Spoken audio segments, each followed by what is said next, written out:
Welcome to the Forward Podcast. I'm your host, Thomas Shepard, here with my incredible wife, once again, gathered around the table to talk about things that I feel like sometimes, Kara, we all struggle with. Mm-hmm. Sometimes we hit subjects from people that are writing in, like, oh man, we don't really struggle with that, or maybe haven't in a long time. Mm-hmm.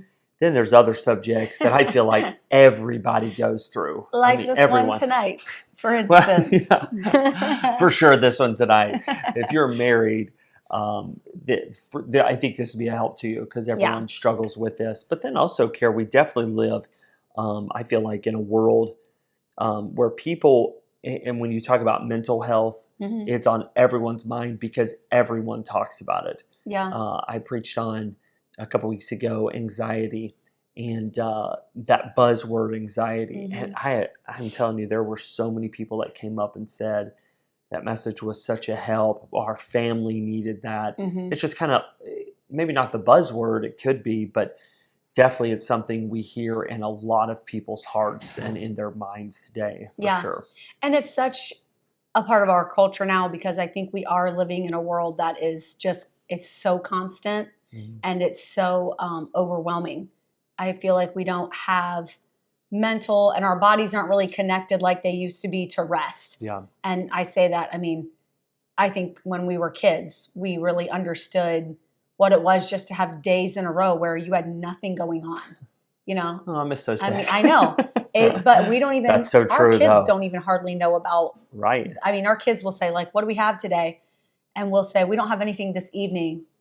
And they're here for an hour and like, we're like, what do we do? Right. Like, we're kind of bored. We gotta go. We're just our bodies are so used to being overstimulated and stressed out all the time that it really is like, it's kind of part of our culture now. It's just how it is. Very much. And the problem with that is now we're facing this epidemic where people are tired, people are angry, people are lashing out because we're A, not getting the rest that we need, B, we live in a very stressful society. And some of it is self-induced. Definitely, we choose our schedules. Everyone can make margin. I listened to a really good podcast this past week. Brother Skelly, I think his name's Nate Skelly, on finances.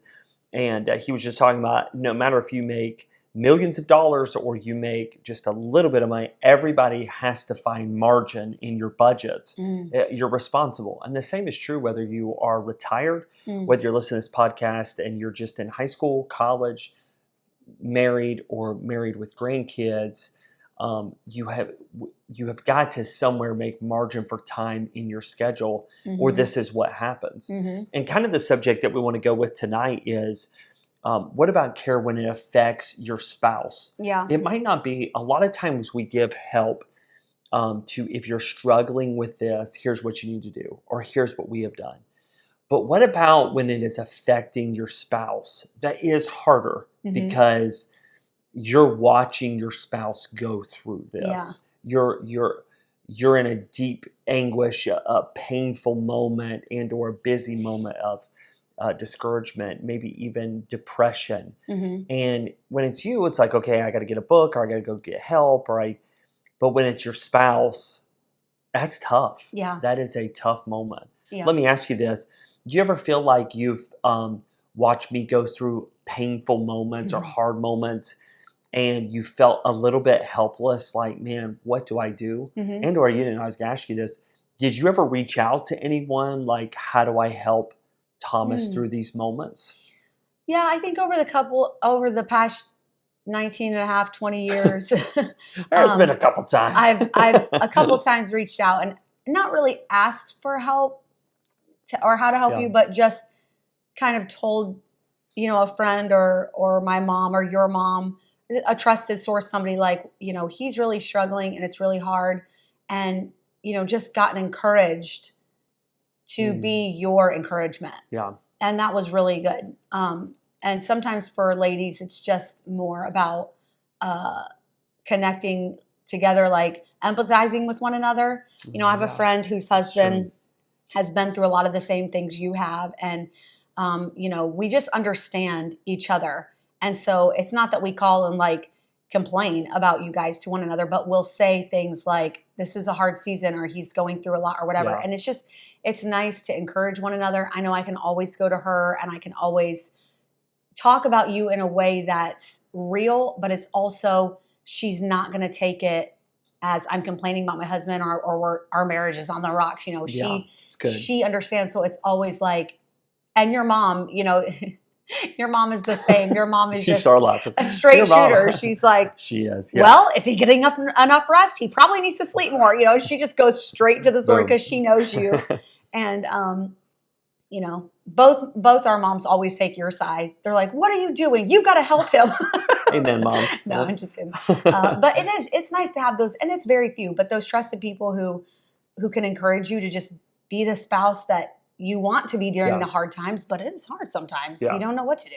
So yeah, it's good. There's a few of those. So when a spouse, for everyone who's listening, or you might, hey, you're watching your mom or dad go through this, or a good friend, an in-law, it doesn't matter. It's just when somebody else is battling this and you love them, but especially when it comes down to a spouse, your husband, your wife, when they're battling this anxiety, when they're battling this depression, trauma, the marriage doesn't have to just survive in spite of it. Actually, what we've learned is it can deepen your love for each other. It can deepen your grace, your dependence on God. It's not just, oh, we're in a storm, we get to the end, oh, thank God, we barely made it through.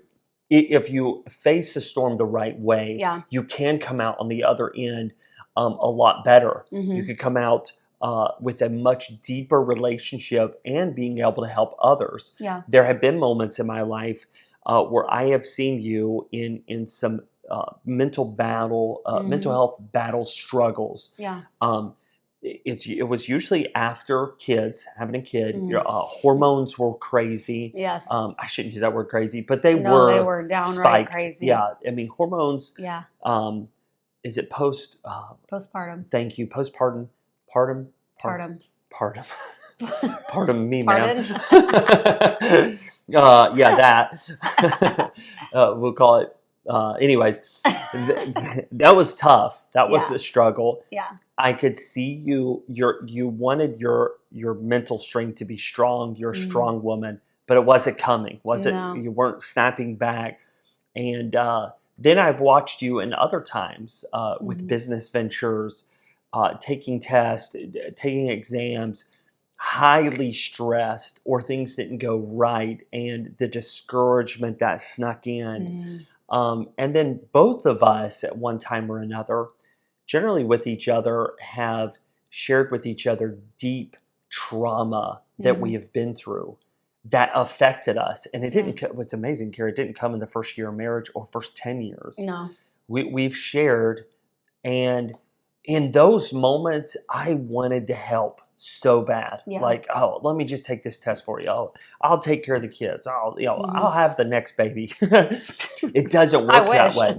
It did not work that way. So how do we get through these struggles, I think, is what we're getting at. Let's look at practical helps, some encouragement of, even when I've watched you go through those moments, some things I'm going to point out maybe that I did that you could say, that was not a help. I wish you'd have just backed off, given me space, given me time, and or, you know what, that really soothed, that really did help.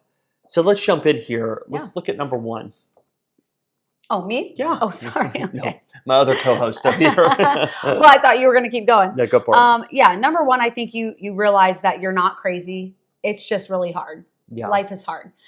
A lot of times people will jump to blaming their spouse or themselves. I'm bad at blaming myself. Like, I'm bad at this. I'm bad at everything. That negative self-talk begins.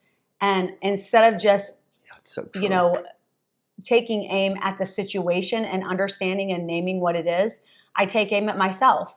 Or sometimes, if you're going through something, I'm like, good grief, and it's easy to blame ourselves when it's really the situation. And it's okay that it's hard.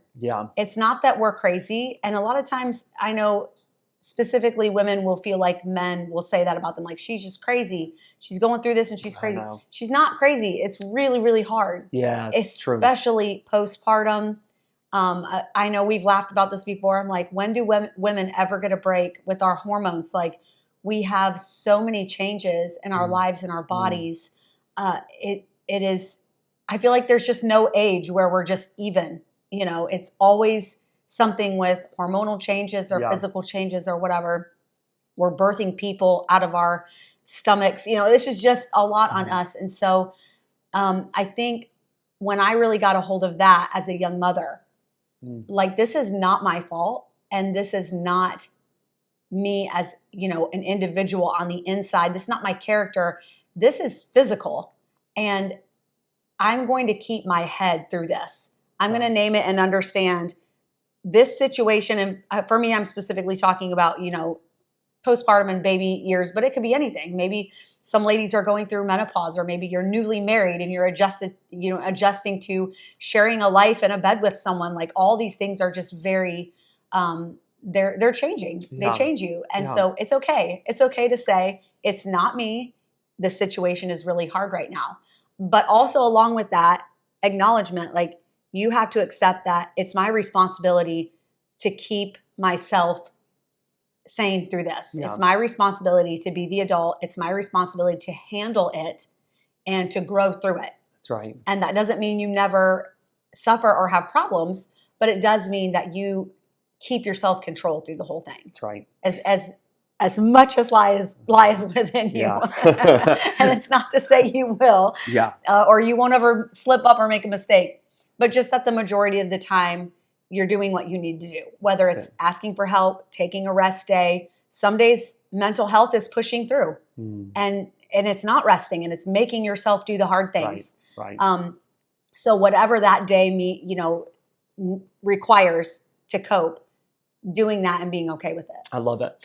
When someone else is struggling, we for a long time, in some of the circles that you and I brought up in I would say in the Christian realm, we were taught you ignore it, or we were given very bad advice that fake it till you make it. You just fake it. Yep. Like, hey, your marriage is okay. Oh, you're not stressed out. You're fine. Get a coffee. Power through, woman. Trust the Lord. Like, trust the Lord. Yeah. In a very not a helpful way at all. I hit the camera. In not a helpful way at all. And so I think people need to understand, listen, it's 2025. Name it. Yeah. Talk to your spouse, talk to a friend. Hey, I am in a mental health season. And this is, I can't ignore this. Ignoring the problem is just going to, you're just kicking the can down the road. Right. It makes it bigger and bigger. It's going to be harder to get back out of. And so I tell people often, hey, you need to talk about this. Like make sure you name it. Then, if, let's say, you come to me and you are, hey, this took place. Let's not even say you, like a spouse comes and they're talking about something that you just do not understand. Yeah. Okay, don't ignore it. That's when somebody's coming to you for advice or help. Jump in, learn about it. Yeah, begin to study, ask questions. I would say set up a counseling session with a mentor or a health professional, someone who can help you through this problem, and not just like, I don't know, I'm kind of stressed out myself. Cricket, and then nothing. I think there's several things. Make sure we're naming it. Like, I'm struggling with this. People for a long time, it's just depression has overcome Christians today, and everybody's still like, well, you just need to be in church on Wednesday night. Like, but that's not all. There's a lot more to it. Yeah. Secondly, is that learn about the struggle. That's good. I remember you've gone through several things that I didn't know, and I had to seek help. I got help. I called mentors, and how do I make it through this? How do I get through this? I remember talking with your mom. I know you talked to my mom. I talked to your mom. I remember we had Tommy. I wasn't quite understanding the anatomy and all what was taking place. I grew up with 7 sisters.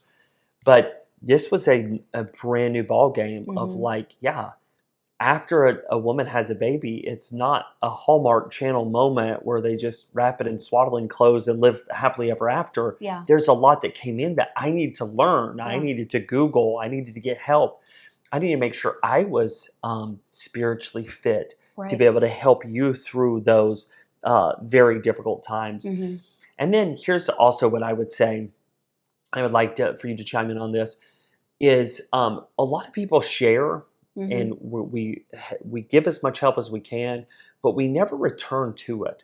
So when is it appropriate to return to somebody unloads a man, I've been through trauma. Mm-hmm. I went through, let's say, abuse. Mm-hmm. I was abused in this way, Mm-hmm. Mentally, sexually, spiritually. Mm-hmm. They come to you, you give this advice, you pray over it. When do you revisit those subjects? I think as the helper, as like the mentor, or as the person? As the mentor, the helper. I think just a check-in is good. I always just like err on the side of vulnerability, like just checking in. You know, I have a couple people that I will Marco Polo once in a while, and I'll lead with that, like, hey, I'm just checking in. So it's not like a big sit down, you know, get your coffee. Yeah, I want to just talk to you about and reopening wounds. Right. A lot of people who have been through difficult times, and I can think of several people that are very close to me. And I've, you know, said before, I'm sorry I haven't asked you in a while about that. I don't know how much you want to talk about it or whatever. And they'll say, it's not that I don't want to talk to you about it. It's just that when you talk about those things, you have to relive it. And it's just difficult I don't want to relive it. Sure. You know, and so a lot of times if I'm speaking with someone that's been through a traumatic time, they're going through a divorce, a big life change, a death in the family, whatever, I'll kind of lead with that, like that language of, I'm just checking in. How are you with everything that's happened? And it's just light, like it's not a big like counseling session or, you know, give me all the details, but it's also not ignoring it. You don't want to ignore it if they do want to talk about it. So maybe just a light, hey, babe, I know, you know, we spoke, and I know we're specifically talking about marriage in this episode, but it could apply to other people too. But like, I know we had a conversation, you know, I know you've been through a lot, just checking in. Like, how are you doing with that? That's good. And I think that's the best way. That's what we've done for each other, you know, in difficult times. And that kind of gives them, it puts the ball in their court. Yeah. Do you want to talk? Is there anything you need to follow up with your feelings on that? Do you need support in that area any further? I think that's just a really good thing to do. And I think it's such an open way and a vulnerable way to put yourself out there. Like, I'm here for you, but it also gives them the opportunity. How much do you need? Yeah. We can do the whole thing over again, or we can just close that door. What do you like in moments? Do you like to revisit? Do you like even for me, if I came up and said, hey, how are you doing with that? Like, how's it going? You feel like you're over it? Or you feel like, do you want me to do that? Do you feel like women do? Yeah, I think women absolutely do want their husbands to check in about difficult topics. I think that is so important for women to feel like their husbands are engaged with their lives and care about those things that are deeper. You know, I think 100%. I would be shocked if there were a woman who said no to that. I really would. I think it's very important. But I think it's also nice to be able to say, I'm just a move forward person. I don't like dwelling. I don't like rehashing. I'm not a bitter grudge bearer. Like, I don't want to talk about a problem unless we're talking about how to fix it. Yeah. I just don't You are very much like that. I hate to wallow. That's why a lot of times my sister we'll get together and talk. She's like, I can't believe you didn't tell me all this. This info was like a year old. And I'm like, I just don't like I just don't get into all that. I hate all the drama. I hate all, there's nothing we can do. Why would we talk about it? It doesn't matter. There's nothing you can do to fix it. There's nothing I can do. Yeah. Why bring it up? It's the psalmist that said, he brought me up also out of a horrible pit. Let's not go back there and keep revisiting the pit. Yeah, but I think people need to know that it is healthy and it is also okay to revisit. Because I'll tell you this out of men. Men do want to be asked. They feel loved. They feel reassured. Mm-hmm. They want to be asked as long as it's not in a hurtful and or tearing down their masculinity. Yeah. Like, oh, did you get over that? Or like, good grief, I can't believe you brought that up the other day. Like that tearing down. Yeah. If they know, hey, I'm here and I just want to make sure you're okay. Like, Yeah. I'm here to help you fix it. Should we go get some help for this? Should we? Men really do love that. If it's not a nagging, like, I can't believe that you, or oh my word, that's so ridiculous, or now that you're not depressed anymore, don't do that again. If it's just a help, men want that. If it's the opposite and it's just to get a dig in now that we're coming out, I would just say don't at all. It's very hurtful. Yeah. And what we're realizing in not just our marriage, in any marriage, is people get hurt. Yeah. And it's not this, oh, you need thicker skin. No, we all have emotions, and those emotions can get hurt, especially when it comes to mental health. And you're very vulnerable in those moments. Man, I'm sorry, I'm tired tonight. In those moments, they need somebody that's going to be there and help and give some, not this expectations of like, but it's better never happen again. Or, man, I thought you were a better Christian than that. It's realizing everybody goes through these moments. Like, we are humans.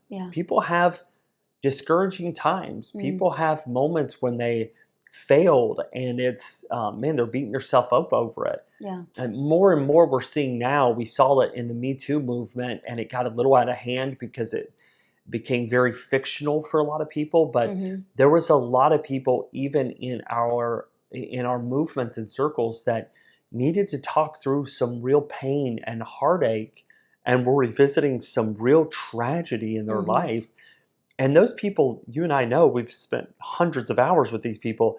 They needed somebody to be there in their corner.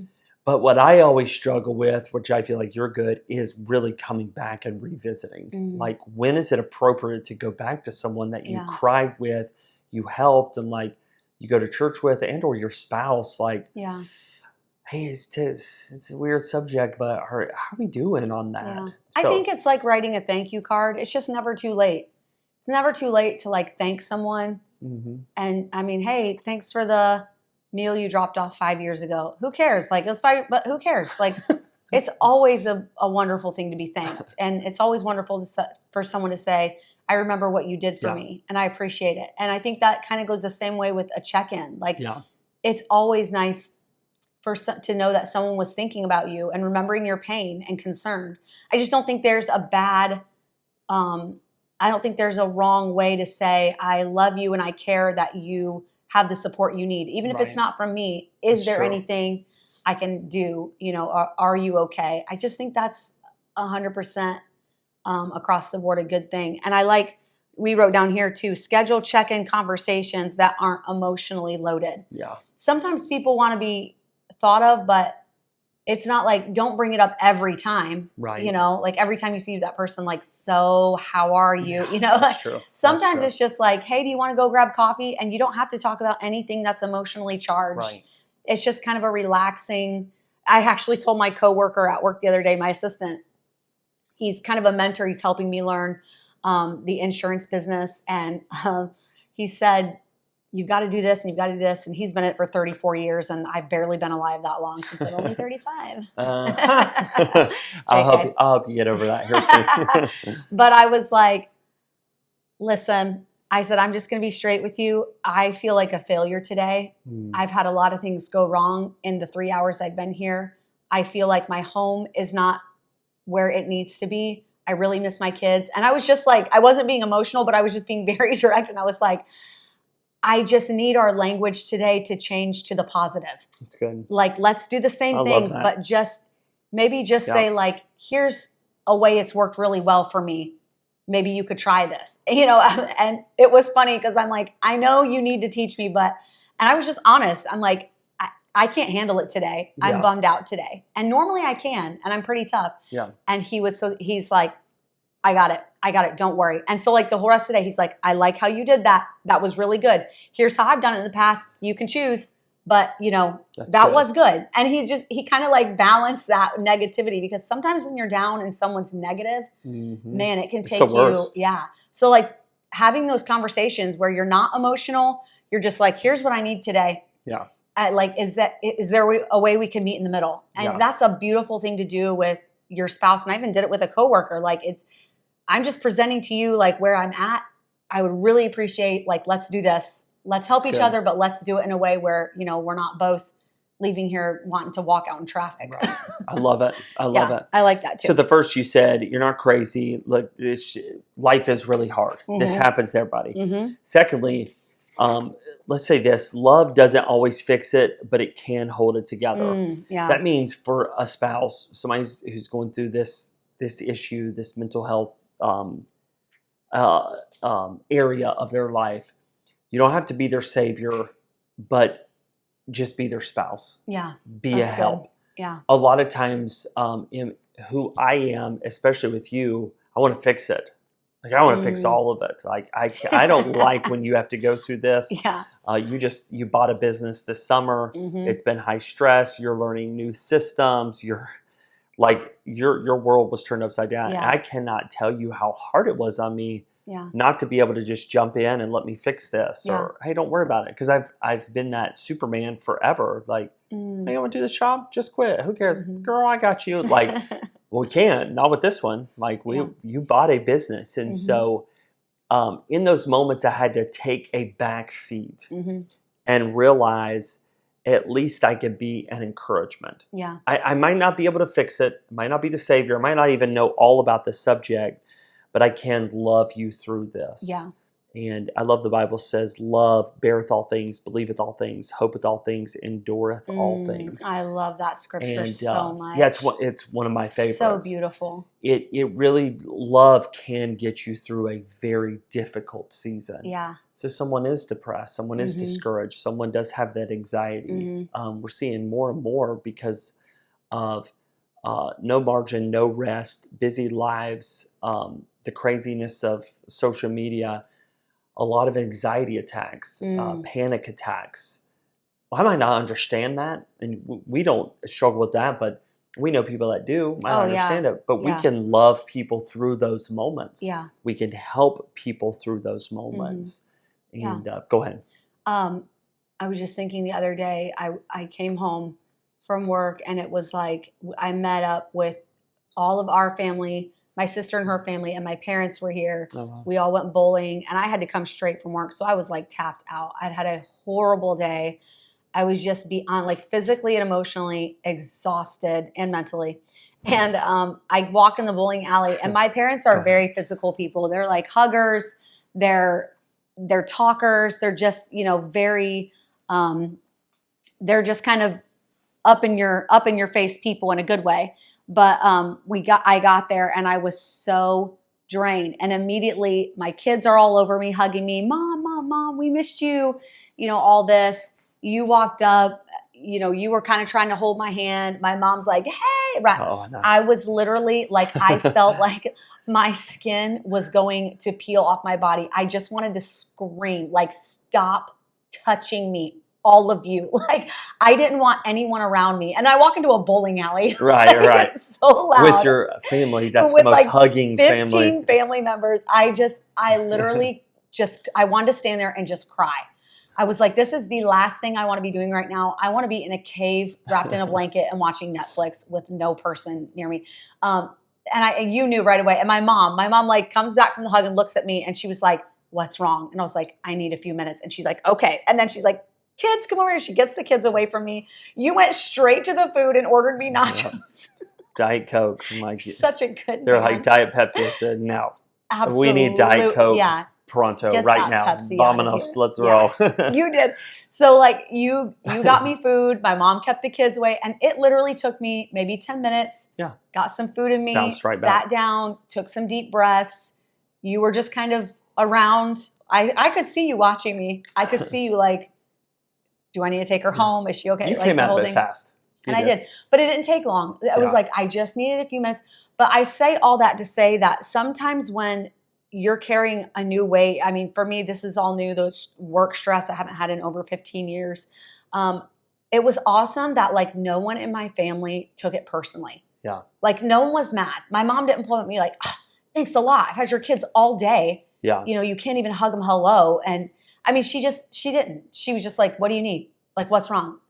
And when I voiced that, it was like, okay. So when someone's struggling, like, not taking things personally, I mean, it's not that we have to baby people and like, okay, no one talk to them, but just giving them a little space and just doing allowing them to come out of it. Doing what they need in that moment, and Absolutely. it's okay. And 5 minutes, and I was fine. Yep.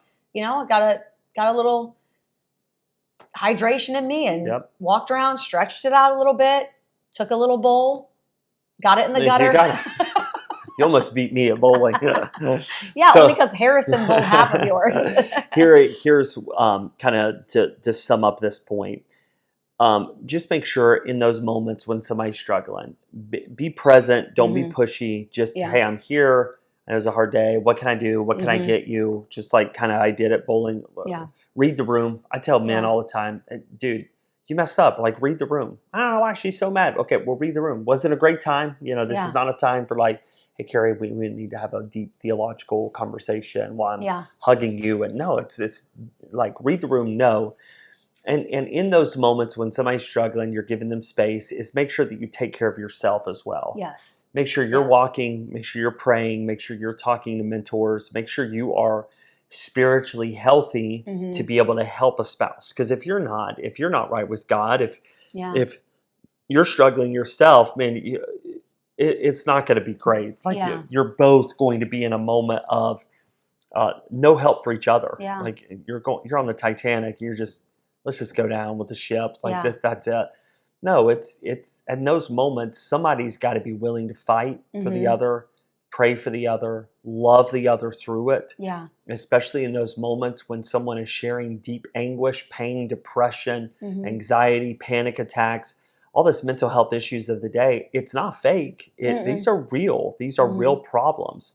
Some, without a doubt, we've seen it in younger people, will do it just for attention. That's maybe a totally different subject, but those who really do struggle with it, it can be hard in those moments. And I want to say too, if you're the person that's struggling and you're like, yes, I need to let this person listen to this podcast so they know how to treat me. That's kind of a lazy and self-absorbed way to look at your own suffering. Like, you have to understand, as someone that's suffering or going through a mental health battle or whatever the case may be, you are not living with the Lord God Almighty. You're not married to or parenting or friend of a perfect person that owes you their love and support unconditionally, even when you're a completely unreasonable person with ridiculous expectations. Right. Like, if you're just stomping through life like, no one is supporting me and no one reached out to me and no one's going to, like, honestly, your priorities are all screwed up, and you're always going to suffer and you're going to struggle because you don't know how to treat yourself. Yep. And there are times, like when I walked in that bowling alley, I needed a few minutes, but that was it. Like, after a few minutes, okay, time to pull on the big girl pants and be a mom, hug my babies, love my husband, appreciate my parents. Like, you can have a few minutes, you can have a moment, and then it's time for you to love yourself. Yeah. And the way you love yourself is you get out of your own head and you love the people around you. The only way we receive is by giving. It's good. And if everybody has that mentality, like, you owe me your support and why aren't you supporting me properly? You are in for a long, miserable life. Yeah. So it's okay to take a moment, and it's okay to have those times when you voice what you need, but it's also then the burden's on you. Okay, if someone's helping you, it has to apply. Yeah. Like, you have to be able to come out of it and you have to be able to grow from it. Right. That's the best part of this podcast. I think that is so well said, because that's not blaming anybody. We've all been in that moment. How many times we sit in church like, oh, I wish they could hear this sermon. I wish they would treat me like that. Like, I told you today, I was reading a book on marriage and kids, and like, it's so funny to put yourself like, I wish they would do this for me. I wish they would, you know what I mean? It's the way we are. But I love the way that you put that. Man, that's the best part of this whole episode. Like, even I needed that. That was really good. So let's sum it up by saying this.